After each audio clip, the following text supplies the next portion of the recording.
अब हर्षवर्धन त्रिपाठी, लेकिन इसमें एक और एंगल है, और वो एंगल ये है कि जब सोचिए ये बीजेपी की इतनी स्ट्रांग सेंट्रल लीडरशिप है जो गुजरात की पूरी कैबिनेट रातों रात बदल देती है, तो क्या इसको इस तरह से देखना चाहिए कि ग्राउंड रियलिटी को भांपते हुए बीजेपी ने एक मास्टर स्ट्रोक खेल दिया है कि सारी एंटी इनकम्बेंसी एक बार में ही खत्म?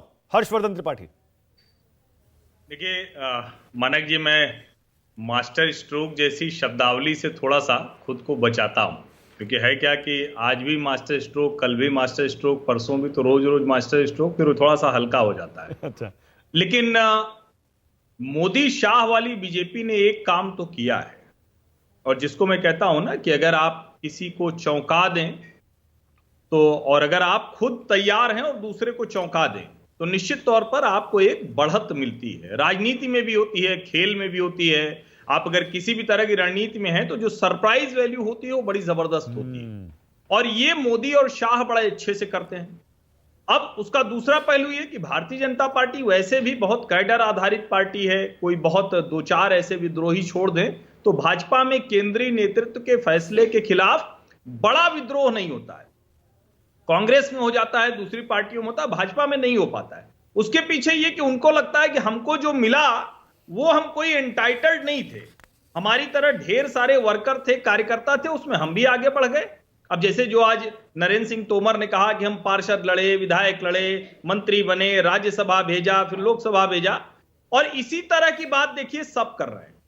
लेकिन मैं इस पूरे घटनाक्रम को जो देखता हूं, और पता नहीं आपके साथ मैंने कभी कहा या नहीं, लेकिन मुझे गुजरात 2022 और मध्य प्रदेश 2023 में बड़ी समानता दिख रही है। अब कितना वो होगा ये मुझे नहीं पता है, क्योंकि हम लोग कोई भविष्यवक्ता नहीं है, लेकिन अनुमान तो लगाते ही हैं, दिन रात राजनीति ही तो देख रहे हैं। देखिए दो चीजें होती हैं। हर्षवर्धन जी, इसमें एक चीज और जोड़ दूं, आपने गुजरात और एमपी का ये वाला जो फैसला है बीजेपी का, इनको जोड़ा। याद करिए जब दिल्ली एमसीडी चुनाव हुआ था ना, ये वाला नहीं, इससे पहले वाला, तब भी सारे के सारे उम्मीदवार नरेंद्र मोदी ने, याद करिए, बीजेपी ने बदल दिए थे सारे, एक को टिकट नहीं दिया था। नहीं, दरअसल मैं सिर्फ मध्य प्रदेश और गुजरात इस संदर्भ में कह रहा हूं कि दिल्ली में भी जनसंघ के जमाने से बहुत गहरी जड़ें रही हैं, लेकिन मजबूती से किसी एक राज्य में हर दूसरा चौथा घर कोई संघ परिवार का हो, ऐसे दो ही राज्य हैं। यहां तक कि उत्तर प्रदेश में भी वो स्थिति नहीं रही। ऐसे सिर्फ दो राज्य हैं देश में जहां मध्य प्रदेश और गुजरात है।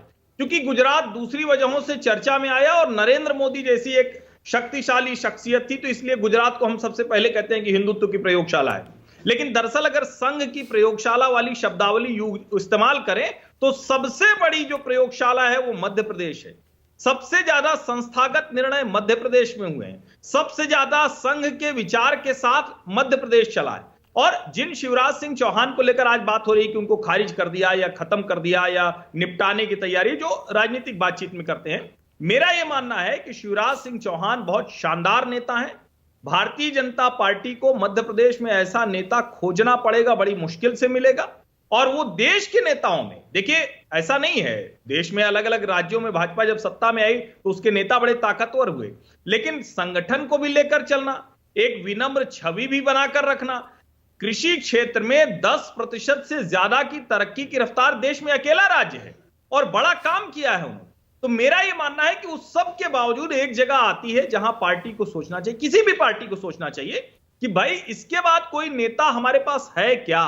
2018 की हार के बाद केंद्रीय नेतृत्व ने तय कर लिया था कि शिवराज जी को रिप्लेस करना है, लेकिन चूंकि सिंधिया जी 21-22 विधायक लेकर आए थे, किसी और को बनाते तो सिंधिया जी भी नाराज रहते, इसलिए वो फैसला टाला गया और शिवराज जी उस वक्त एकदम अड़ गए थे कि नहीं, हम केंद्र में नहीं आए। अब वो ऐसी स्थिति है नहीं।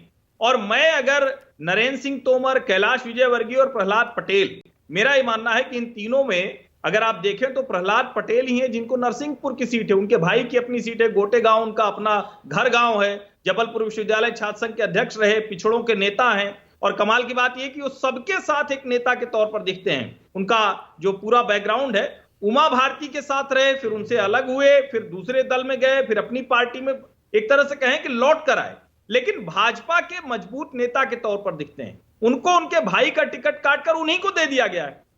पार्टी ने अगर ध्यान से देखिए तो जो बड़े नेता हैं ये सब किसी का भाई, किसी का बेटा, किसी का टिकट, उन सब को हटा दिया।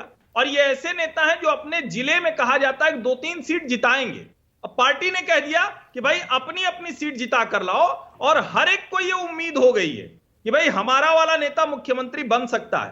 अब मेरी तो रुचि इसमें है कि क्या जो अगली सूची आएगी उसमें भी शिवराज जी का नाम होगा या नहीं होगा। मेरी रुचि अब इसमें है, क्योंकि अब आप अगर ध्यान से देखें तो पहली सूची जब भाजपा की आई तो यह कहा गया कि भाई जो सीटें हारी हुई हैं तो वो एकदम जायज था, तार्किक था। लेकिन अगर ये दिग्गजों को किया गया तो दिग्गजों में ऊपर शिवराज जी का भी नाम तो आ सकता था कि भाई मुख्यमंत्री हैं, उनकी वाली सीट तो पक्की रहती है। तो मेरी रुचि अब वहां है। और एक लाइन कह के मैं अपनी टिप्पणी खत्म करता हूं। उत्तर प्रदेश में जब अमित शाह गए तो बड़के वाले नेता जो भाजपा के थे उन लोगों ने कहा कि हम ये सीट जिता देंगे भाई साहब, हम वोट सीट जिता देंगे, और ये सब चर्चा हुई। तो अमित शाह ने कहा कि नहीं नहीं, आप लोगों को कोई सीट नहीं जितानी है, आप लोग अपने बूथ बताइए कहां कहां जिताएंगे आप। आधे से ज्यादा बड़े नेताओं के उत्तर प्रदेश के चेहरे उतर गए। उस वक्त उनकी टिप्पणी हुआ करती थी उसके पहले कि ये गुजराती आए हैं, गुजरात में राजनीति करें, उत्तर प्रदेश में न सिखाएं।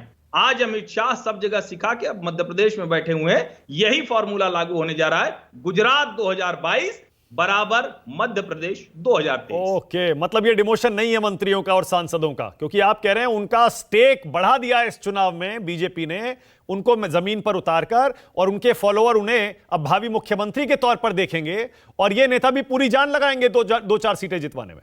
नहीं मानिक जी, मुझे ये बताइए, अब जैसे अभी आशुतोष जी ने एक बात कही और मुझे भी याद है, जब गुजरात के मुख्यमंत्री नरेंद्र मोदी थे, इधर रमन सिंह, उधर शिवराज जी, वसुंधरा, मतलब तो क्या था, हर नेता को केंद्र में ही तो आना है ना।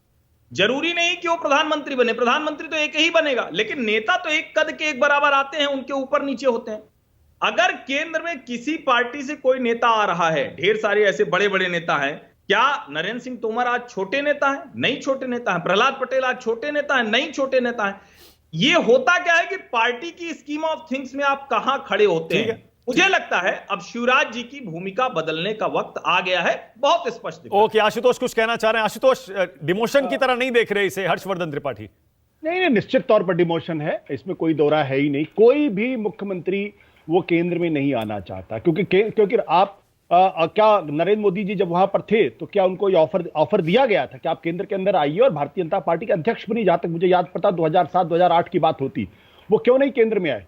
तो देखिए, जब आप एक राज्य के मुख्यमंत्री होते हैं तो दरअसल वहां आप राजा की तरह रहते हैं, और कोई भी मुख्यमंत्री वो केंद्र की राजनीति में मजबूत तभी होगा जब अपने राज्य में मजबूत होगा। अगर वो वहां से हटेगा तो ये उसकी कमजोरी भी है, उसका डिमोशन भी है, क्योंकि मुख्यमंत्री को जब वो केंद्र में आएगा तो एक मामूली से विभाग का मंत्री होगा और उसको प्रधानमंत्री को लगातार रिपोर्ट करना पड़ेगा, जो कि राज्य के अंदर उसको नहीं करना होता। वो सारे राज्य का जिम्मेदार होता है, हर डिपार्टमेंट का जिम्मेदार होता है, और उसका मास बेस बढ़ता है। नहीं, आशुतोष, हर्षवर्धन जी वही तो कह रहे हैं। वो कह रहे हैं शिवराज जी के लिए डिमोशन हो सकता है, लेकिन नरेंद्र सिंह तोमर, प्रहलाद पटेल, फग्गन सिंह कुलस्ते, इनके लिए डिमोशन नहीं है। वो कह रहे हैं उनको मुख्यमंत्री पद का एक तरह से उम्मीदवार चुपके से बीजेपी ने घोषित कर दिया, या उनकी संभावनाएं, उनकी उम्मीदें जगा दी। देखिए, अभी तो ये वक्त बताएगा, अभी तो चुनाव होने दीजिए ना। उसके पहले, चुनाव के पहले हम कैसे कोई बात कह दें कौन मुख्यमंत्री होगा कौन मुख्यमंत्री नहीं होगा? हरियाणा में किसी को उम्मीद थी क्या खट्टर साहब मुख्यमंत्री बन जाएंगे? क्या किसी को उम्मीद थी कि पटेल गुजरात के अंदर मुख्यमंत्री बन जाएंगे? क्या किसी को उम्मीद थी कि धामी मुख्यमंत्री बन जाएंगे उत्तराखंड के? नहीं थी। तो हम लोग एक गलती करते हैं, लगातार नरेंद्र मोदी के दिमाग को पढ़ने की कोशिश करते हैं। हम पत्रकारों की ये काम बंद कर देना चाहिए। हाँ, बिल्कुल सही है। अब देखिए